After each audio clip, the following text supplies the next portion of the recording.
I'm a big fan of disaster flicks, disaster movies. I also like the political shows like The West Wing back in the day and like The Newsroom back in the day as well.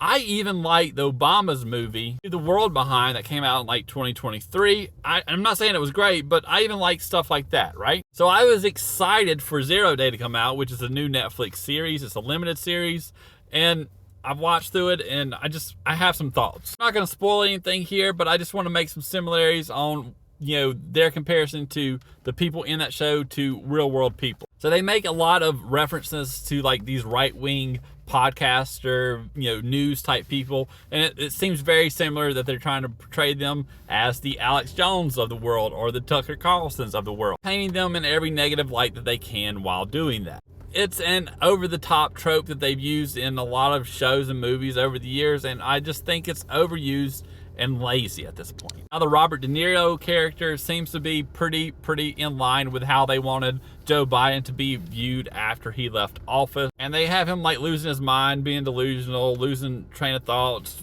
thinking someone who was supposed to be there is supposed to be there, but they retired 5 years ago. And you're not sure if they're trying to make this a thing that is happening to him, that is mental decline, or if it's someone else outside of that fucking with him. And then, of course, you have the black woman president in this show, and it's obvious that they thought that Kamala Harris was going to be the person that takes up the mantle after Joe Biden, and so they painted it as that. They painted her as a Kamala Harris type figure, but she talks a hell of a lot better than Kamala Harris ever does. The show, all in all, it looks like it's like leftist erotica, more or less. It's what they hoped the Democrat Party and the Democrat era leading after Joe Biden was going to be. But considering that it came out, just recently in the last couple of days, and we're firmly in the Republican Trump era, it just feels completely out of touch and devoid of all reality. But if you want to waste a few hours, watch a show with a sort of doomsday kind of thing on it,